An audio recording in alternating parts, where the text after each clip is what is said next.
Is the Fed losing the battle? Will they reduce the value of your cash?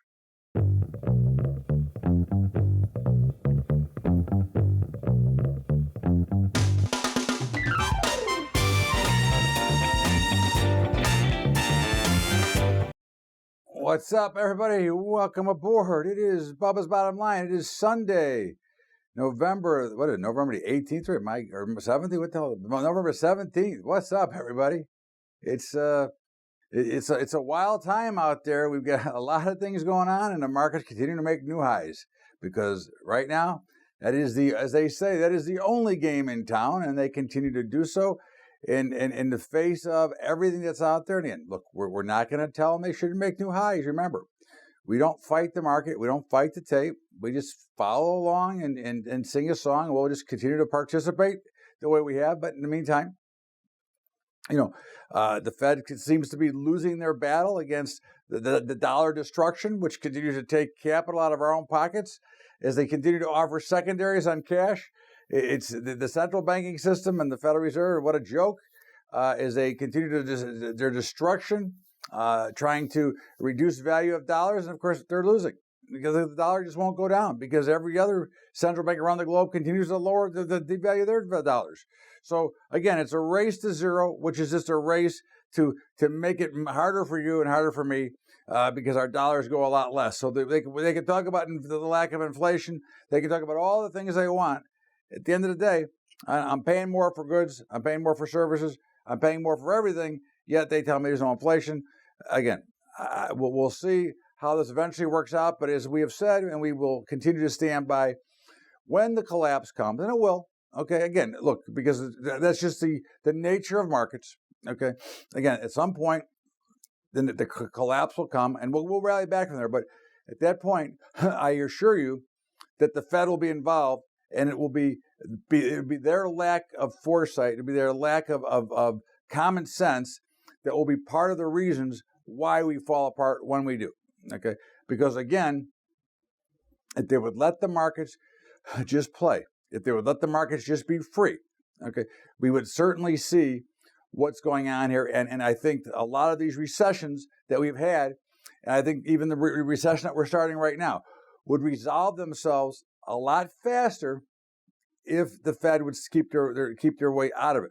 Okay, because again, what you're seeing right now, you've got the stock market at record highs. You got everything going to the moon, which is fine. Again, companies buying back record numbers of shares. Big cash has a lot of cash, right? All the tax savings. I mean, they're loaded up. And again, no big deal. I have no problem with that side of the equation. The problem I have is that we are seeing underneath the surface, which we don't hear about after the record highs, is a record number of bankruptcies. Okay, now, again, there's nothing wrong with the bankruptcy either. But if you would allow the market system to work, it would wipe out the weak, and we would just get stronger. But again, because the Federal Reserve, because they continue to stay involved, because they will not allow things to trade naturally, okay, you don't wipe out the weak fast enough, which allows the bubble to grow, and then eventually the collapse got to come. I believe if they would just let the businesses play out, the ones that are weak would fail, and we would continue to move. And you would never have these deep recessions. But again, listen, I'm not an expert. I'm not an economist. And I certainly don't play one on TV. But certainly, their methods have never worked. So why would I expect this time to be different? Again, remember, record bankruptcies in a stock market that's going straight up. So that doesn't make a lot of sense. And of course, Goldman Sachs, their euphoria indicator just hit a new all-time high. What does that mean? Is Goldman Sachs calling for the top of the market? Again, I don't know if they're calling for the top or they're not calling for the top. But I know if they do call for the top of the market, it means they probably want to buy. Okay. Again, typically information that comes out from many of the big banks, from many of the big wheeler dealers, is typically led to lead you astray and have they go the other way. Okay. Again, I don't know that for a fact. I just know from the old trade days on the floor. Okay, the way that things worked, and of course we've seen some more investigations into some spoofing from some traders from JP Morgan again. I understand what everybody said, and look, I'm not going to get into it, but it happens every single day. It happens whenever you think, okay, it's not happening. And I just go back to the very simplest fact: if you're selling a product yourself, okay, you're not going to change. You're going to try to inflate the value and think it's in demand. That's all I can say. And we will move on. Okay, as you start to see, the marijuana stocks going up in smoke. Where's Cheech and Chong, right? Again, I think the whole industry right now lies on getting Fed approval across the board. Okay, obviously, I don't know how many states, but a number of states now have legalized marijuana. But again, the key is the Fed, so that a lot of these funds can get involved in it. The banks can start taking them out. And there's a whole big mess here, and I don't really understand why it's taken this long. Okay, I really don't understand what is the overall big deal. I mean, you've got it in a number of states. It's not like it doesn't go on. Okay, that people that want it are going to get it. Okay, so again, I think it's been proven. You have a lot of athletes coming out and talking about it. And again, do I know the long-term after effects? No, but I'm not a user, so I have no idea. But at the end of the day, okay, it should be legal. It should be legal in 50 states. The investment company should be able to get into it. That should be able to put into mutual funds, whatever you want. And to me, it's a waste of time. And the whole thing is, it's like many other things that happen in government. Okay, it's like a ridiculous process where somebody's opinion, as it was with Jeff Sessions, who didn't want it done, held up the entire process. So we'll see, how it works from there. I think are the fools rushing into the market? Is this the tail end of the rally? Are we seeing now all the retail traders come back to the market? Okay, all the people that have sat on the sidelines for the last, I don't know, we go down to 6,000. So for the last 22,000 points, are they coming back finally? It happens to be that many people are still in cash from the original meltdown. Okay, now of course we're never in cash. We're always 100% invested in the market because, again, A, we're hedged, and B, we believe in the same simple factor of math that the markets in history have gone up 8.5% a year over year. So again, if you can suffer through the bad times, you can always succeed through the good times. And again, there's the old saying: if you bought the top of each market over the last 20 years, you'd still be making money. So again, hey, the end of the day is this is where human emotion becomes way too part of the markets, becomes way too big, and of course it has too much control, which eventually will drive it down to the toilet, which will eventually cause the meltdown. But again, we're staying long. We're not worried, and we're still hanging tight. Again, are we in a recession? Is it starting? Well, freight volumes are negative. Okay, now freight volumes is goods and services being transported. Okay, they're at 11-month lows. Okay, 11 months in a row they've been lower. Okay, so what does that mean? Well, I mean, right now it doesn't mean anything. Again, remember, nothing means anything until it does. Okay, nothing means anything until it means something. So again, I can give you all the reasons why things could be possibly negative, but until they actually mean something to the street, they don't mean anything. And of course, we know that Wall Street has very little concern about anything outside the street. Why? Because they care about the money. And I don't blame them about that. They care about the cash, right? I mean, we've seen many instances where the market should have sold off heavily, and they have not. Okay, why? Because it's about money. That's what it comes down to. There's only one place to go with your money. That's the stock market, the United States stock market. So again, until further notice, the market should continue to go higher. Okay, I mean, again, household debt climbs to record highs with delinquencies rising. So again, there's just another case, but it goes back to the same question: does it matter? And today, it does not matter. Okay, so you have to remember that the markets, when it's time to matter, the markets will make it matter. But until then, okay, with new retail money coming in, and every pundit talking about how much money's in the sidelines. Look, there's always money in the sidelines. I don't give a crap what they say. Okay, there's always money on the sidelines. Okay? Always. So they can tell me that there's all these trillions of dollars that was never there before. Money's always there. Okay. When the markets are ready, they will take the new money. So now, are we going to see the continuation of the Santa Claus rally? Probably. Okay. Again, we see no reason why there's going to be problems. Okay. But, you're seeing, a lot of things, again, very negative. Farm bankruptcies are at the highest since 2011. Now, again, that's I think that's for a number of reasons. I think there's a lot of problems. The grain prices are ridiculously low. Okay, so again, basically, their input costs continue to rise. So if you have an asset that you're trying to sell that stays at a relatively low value, and your costs to produce that keep going higher, it's not a very good solution. It's not a very good mix. Okay, now someday that will change. We've gone through these types of periods before, and of course we have to remember. Again, we've had 5 years of bumper to bumper crops, and I'm hearing that this year's crop isn't going to be that good. But again, the prices have not reflected that yet.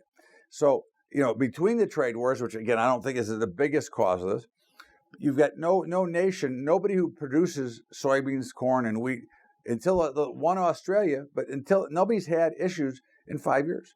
So there's a glut of supply, okay, that eventually should wash itself out, and we'll come back. But the other thing I think is with farming bankruptcies is that you've got too many corporate farms coming in now, and really what happens is they really undercut the actual American farmer, because they bring in they overpay for the price of land, and then they bring in cheap employees, and of course they undercut what a farmer can make. And again, so I think there's a few issues out there, but it is a sign of a potential weakening economy. So I think there's things that you have to look at and understand about just the common sense of economics and what's going on. And right now, again, if your costs are going up and your profits going down, that is never a good mix to any type of trade. In the meantime, this is Bubba's Bottom Line, and this is, of course, Todd Bubba Horowitz. We're going to step out here for a break, and we will be back with more after the break of Bubba's Bottom Line. What's up, everybody? Hey, again, we've got a number of webinars you can catch if you'd like to catch them, and we're putting on our micro and mini portfolio management on Black Friday. It'll be our Black Friday special, so make sure you get signed up for that, and we'll put a link on the website for you if you want to get signed up for that. And of course, don't forget about our high school investing program at Patreon, patreon.com/Bubba Trading. That's patreon.com/Bubba Trading. Now let's get back to Bubba's Bottom Line and, of course, me. Welcome back. It is Bubba's Bottom Line, and I am Todd Bubba Horowitz, and this Sunday, November the 17th, and of course, markets, new highs. New highs are going to clear up, or new skies are going to clear up, whatever the song is, they continue to go higher. We continue to stay long because, again, why should I think that I can decide where the market should go from here? Okay, so far we've been long. And again, I can go back to the Amazon earnings. Okay, and for everybody who wanted to puke it out, the Nasdaq when Amazon opened, and the Nasdaq futures went down to about 79.20. Okay, and everybody said, "Oh, I got to get out. I'm afraid." Well, guess what? They're now at 8,300. So that was only an $8,000 puke per contract if you puked it out. So again, the markets are going up until they don't go up anymore. There's no logical reason at the times when they break or when they go up, when they're like this. There's not enough logic here, but we do have companies buying back their stock. We've got a lot of things going on, but at the end of the day, they're going up. Okay, and I think that you're going to see before we see any real sell-off, I think you're going to see the Russell make new highs as well. Or the one index that has not made the new highs yet. So I think you're going to see the Russell make new highs as well. But again, there's no reason, especially at this time of year. Now, I know everybody's say, well, last year the markets went, look, they could go down, and we will be willing to get out. Okay, remember, because of our mechanical model, our exit continues to rise up. Okay, so our exit is not very close, but our exit is close enough to lock in a big profit and still stay in the market. So again, I'm not worried about that happening. In fact, I expect it to happen at some point, but just not now. I mean, you're in, you heard the song, The Most Wonderful Time of the Year. Well, this is typically the most bullish time of the year.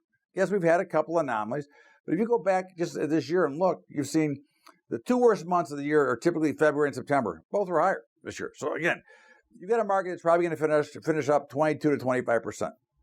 Okay, again, I don't know. We're up to, I think, 23.5 or 24 right now.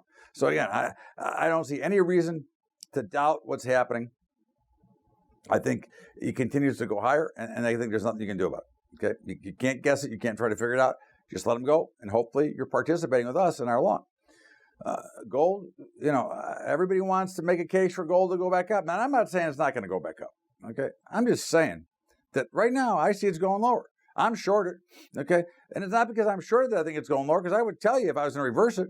But at the end of the day, okay, gold has done nothing to prove that it has broken the downtrend, okay? And until it breaks above, probably right now, 1,500, okay, and holds there, it's going lower. I think you're going to be looking for, if you're looking at December futures, which this will be our last week of looking at those, but, 1440, 1460 held.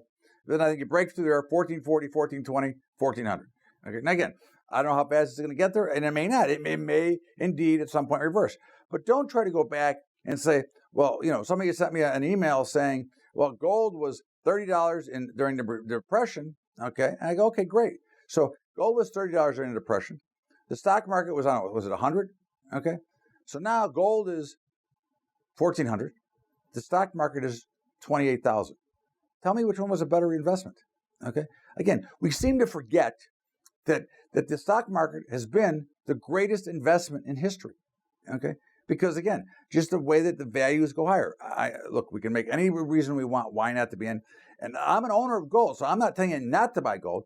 I'm just saying that right now, gold looks like it has more room to go on the downside. It's really that simple, okay?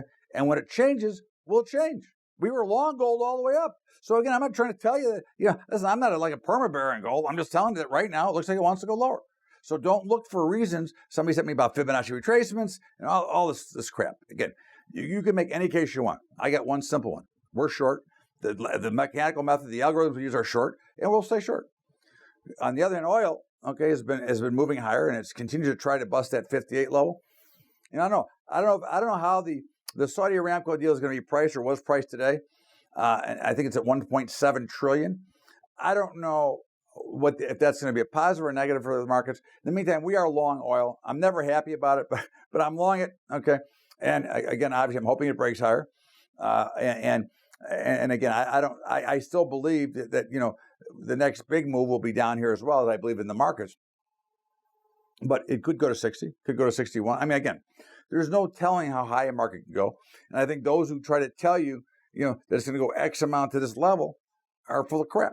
Okay, I don't think you can determine the levels. The market price will determine the level when it finds it. Okay, that's how you determine levels. The price will give you, the chart will show you. For some jackass to go out and project, all it is luck. Okay, it's luck to say, stock's going to go to 322 or oil's whatever. There's no way to tell until a level appears. Okay, so we can all guess and pretend like we know what we're talking about, but at the end of the day, price determines price. It's that simple. Treasury bonds, I don't know. Interesting. Fed continues to screw us and take money out of our pockets, basically, by trying to reduce the value of the dollar. In the meantime, okay, bonds, the bond futures continue to go lower, okay, which means interest rates are going higher. Okay, so although the bank lending rate is lower, our interest rates that you're paying, your mortgage rates are going higher. Okay, you're borrowing your car are going higher. Okay, so they can talk about the cheap rates. And again, that actually will free up some liquidity from the banks. Why? Because now the lending spread from their borrowing rate to where they can sell to you is now widening, which allows them to be able to want to lend money. They didn't want to lend money before because the spread was too narrow. The risk was too great to lend out money. So what they were doing is they were letting the third-party lenders, the usury type of lenders, or the ones who are lending at 10, 12% money, okay, 8%, 9%, whatever, up in those higher levels. And what the banks were actually doing is they were buying those loans and letting the suppliers make a few basis points on top of it, and the banks are taking over the loans. So again, it's a problem. It will be a problem, and that could be, that combination may be the doomsday. But again, I don't know when that's going to be. It could be tomorrow. It could be a year from tomorrow. Who knows? Again, we'll wait for price to determine what's going on. Right now, interest rates are going higher. It's that simple. Okay. So again, you can listen to all these free deals and all this other stuff. Just make sure you read the fine print. Meantime, the poor old grain markets, they just continue to get pummeled. I shouldn't say pummeled. They're just down. I mean, we're short them, but again, they're not exciting to be short. They're at such ridiculous prices. I would love to be long, but again, I have to follow the math. But at the end, I think we will go higher. But right now, it's almost like the equity rally. It's very torturous on its way up because it's dull and it drifts. So it's hard to get in and trade it. I mean, if you're long, you're long. If you're short, you're short. It's hard to trade it. And I think grains are like the same thing right now. They're going the opposite. They're slowly, they drift. They take a brick out of you. They go at you and try to take you apart piece by piece. It's amazing. In the meantime, obviously we're short. We do expect them to change at some point, but again, until price tells me I will be short the grain markets. Cattle looks great. Okay, and everybody was worried, and the big down. We had a big limit down day. Boom, bounced right off support. $2 down day in fat cattle or live cattle. Boom, bounced right off. Again, I think we're going higher in cattle. I don't think there's any question about it right now. I mean, I think you're looking for 125 in fat cattle or live cattle. I think you're looking for 150 in the feeders. And again, could I be wrong? Of course I could be wrong. But I mean, that's the next level. We're in the process of breaking out of one level, which means I can then identify and look for the next level. And that's what I'm looking for. I look one level at a time. Remember, we only look to the markets one level at a time. That's how you price markets, because that's where price is. That's where an old footprint was. Hogs, again, December typically weak anyways. It looks like they broke into the downside. We are short, but again, they were in that wild consolidation band, trading up and down $2-3 a day, which is, they're going up and down limit like it was, like a yo-yo. So again, I think that they've broken to the downside. I think you've got to look for probably 59 to 60 for a level that might hold. And I don't think you can get bullish December hogs until they get over 67 or 68. So we'll continue to watch. And again, obviously we'll update, and we're short. And that's really kind of where it comes down to. And of course, the dollar, as much as the Fed tried to punish the dollar, what did we see happen? A big W formation, and the dollar's back up again. Now we're once again looking at par for the dollar. Okay. So as we got short the dollar, I'm sure we'll reverse it anytime soon here. It's getting close to reversing us, but I mean, I'm still short it. Again, not happy because it looks like it wants to go higher, but again, I will get out when it's time. But in the meantime, it does look like now it wants to go back to par. And again, is par is sure it's realistic? I mean, again, the market will tell you where it's going. But again, think about it. As much pressure as the Fed has tried to put on the dollar, it has not broken down. They had it on the run for a couple of days, and it immediately bounced and made a bottom. So again, just remember, okay, price determines price. Okay, don't try to outguess or outsmart the market. You follow the tape. Okay, you follow what the trend of the market is right now. Right now, the trend is higher. And again, with low volatility, ridiculously low volatility, with very little volume, there's nothing to do but either be long, okay, or be out and observing. Because to be short here, to say that you can pick the top is ridiculous. Okay? So remember that. Keep that in mind. The next time you think to yourself, hey, it's time to short the market will let you know when it's time to short it. And don't be afraid to miss the first couple of percentage points on the way down. Because if you get the top, you'll cover far too early. If you get it at the right time, you'll be able to ride it down as long as it takes. In the meantime, this is Bubba's Bottom Line. It is Todd Bubba Horowitz, and of course it's Sunday, November the 17th. We're going to step out here for a break, and we'll be right back with my commentary after the break. So kids, we got a couple of webinars if you'd like to check them out. And again, anytime you want those, you can certainly email me, and I'll be happy to send them to you. And of course, we've got our December 7th, excuse me, not December 7th, November 29th, I believe it is, Black Friday. We've got our mini and micro futures webinars, which again, portfolio management, how to use them. So we're looking forward to that. And there's a link on the website that you can go to and check it out. And of course, in the meantime, don't forget about our high school program at Patreon, patreon.com/Bubba Trading. That's patreon.com/Bubba Trading. We will go back now and go back to Bubba's Bottom Line with my commentary of the week. Welcome back to Bubba's Bottom Line. Of course, every week I give you what I'm thinking, and every week the trolls start flying in every time I give my opinion, especially when it comes to politics. And so, have a way with it. I could care less because again, there's a lot of hate mongers out there to begin with, which you can obviously see.